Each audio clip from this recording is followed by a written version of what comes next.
Hi, everyone. I'm Daphne from One Day's Wages, and we are celebrating Earth Day today. Joining our conversation is Thokozani Mbendera.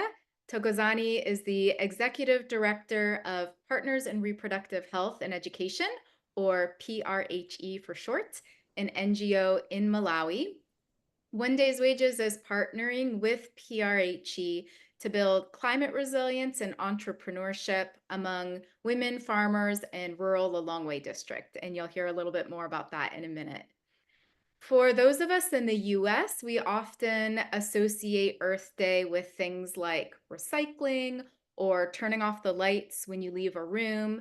But for much of the world, there's a really critical connection between environmental care and poverty alleviation, especially among farmers and people in rural areas who depend every day on their natural resources to feed their family and to earn income. So, Thokozani, to help us understand your context, could you first share with us a bit about the environment and natural resources in Malawi?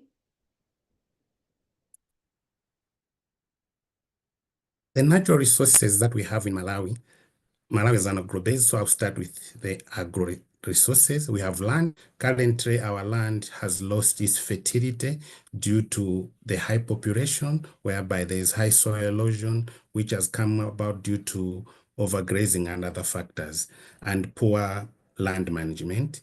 So our soils are not as good anymore. We have forest resources. Currently, Malawi is losing 42,000 hectares of forest a year. This is a big loss that we're suffering to our natural resources of forest. And the water resource which is there has also been impacted. We have our lake, which is currently the water level is growing down because of the various droughts, and the only source of power generation in Malawi is hydro, and this is being affected a lot because of the drought that the country is suffering so many times. We have wildlife resources are affected drastically because of the climate change, because the environment due to flooding and the drought, the wildlife are lacking food and the environment is not the same. And we have minerals. Unfortunately, Malawi does not have enough energy that we should be able to do an active mining. The only mine that we have now is uranium mining, which is being used by genset. So we have little mining activities. In nutshell, those are that we have in Malawi. Yeah, interesting. A wide variety. Um, Yeah. I'm curious, what are some of the ways traditionally, like either in the past or currently, that Malawians have cared well for the land and natural resources? Like, are there traditional conservation efforts that people have used? Yeah, as the currently, I'll talk of how can we, the traditional ways of trying to promote the climate change. We have agroforestry, whereby we have specific trees, which when they are grown in the farm, these trees, when the leaves are falling off, they promote fertility of the soil. We have conservation agriculture, whereby people are trying to promote that the land has not to be tilled several times because that is promoting erosion. We have currently the government and a lot of stakeholders are promoting tree planting, that families should have woodlots, even schools should have woodlots, so that at least we should reduce the drastic loss of forest that the country is going through.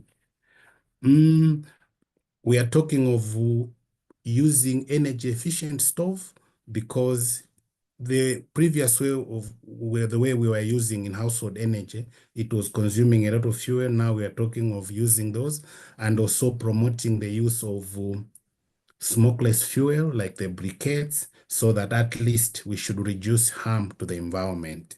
Mhm. So the other way is like because water is not available, there are so many irrigation initiatives, innovations that are coming in, that at least like drip irrigation, which uses less water, just dripping water on the root of the plant, unlike wasting water. These are some of the initiatives which are done to prevent the environment change. Yeah. And yeah, you've already mentioned several of the ways that several of the environmental challenges currently being faced. And all around the world, as you know well, a lot of countries are experiencing environmental degradation for reasons like rapid population growth, poor land management, which you mentioned, and the negative impacts of climate change. So, is there anything else you'd like to share about the current environmental challenges that Malawi is facing? Yeah, for the past few years, up to this year, Malawi has faced severe drought, and drought has affected. We are suffering the effects of El Nino, such that we could either receive too much rain, which is ending up into cyclones and flooding, or a long period of no rain at all. So we are not having consistent rainfall pattern. This has affected us that we have drought, we have enough in food insecurity in the country, and the economic activities in the country are highly affected because of these challenges. And Malawi has suffered a lot of floods. You might have heard of the Yeah, cyclones that hit Malawi. We had yeah, Cyclone Freddy, yep. which the whole world was alerted to how Malawi was severely impacted on that. And we have not yet recovered from that. Even in just this last December, we had another cyclone which hit us. And these are the effects which are directly impacting the country. And these are not just affecting the human beings, even livestock, everything is being affected because of this climatic change. And at the end of the day, Malawi being an agro-based economy, if we Mm, can't grow enough crops, that means the entire crop economy is in challenges. right. Yeah. So challenging when you're an agriculture-based economy. Yeah. Yeah. Um, well, to end, what are some of the ways that your organization is promoting sustainability and climate resilience? Yeah, pray through with funding from 1 day wages. We are so happy that we have been able to contribute in mitigating some of these climate change. We have had projects whereby we have promoted agroforestry, whereby despite doing other things, but agroforestry was key to it. And we had climate smart brigade project whereby we trained women to make the climate resilient initiatives to be also an economic gain to them, as it was also contributing to mitigating climate. Like we have use of energy efficient stoves, promoting smokeless briquettes, agroforestry, and we are also promoting the use of organic manure, whereby we have projects whereby we are trying to economically empower the vulnerable women through poultry farming. But with the poultry, the manure is being turned into organic fertilizer, which is helping these people should have abundant food, at the same time promoting the soil fertility.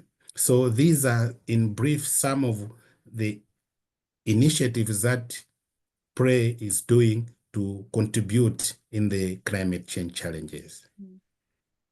I was so impressed with the smokeless stove project because I think it's such a great example of a very integrated approach to environmental care and poverty alleviation. Um, by having smokeless stoves, it improves people's health outcomes. A lot of people have respiratory diseases, like you shared with us, Yes. because of using stoves that are very smoky. And then it also means that fewer trees need to be cut down when you're able to use agricultural waste for burning the briquettes instead. So I've just been so impressed by the really integrated approach that you take. Um, Thank you. yeah. Well, thank you so much for sharing with us today, Thokozani. And to all of our One Day's Wages community listening in, we hope that this conversation inspires you to care well for our earth and for one another. Thanks for joining us.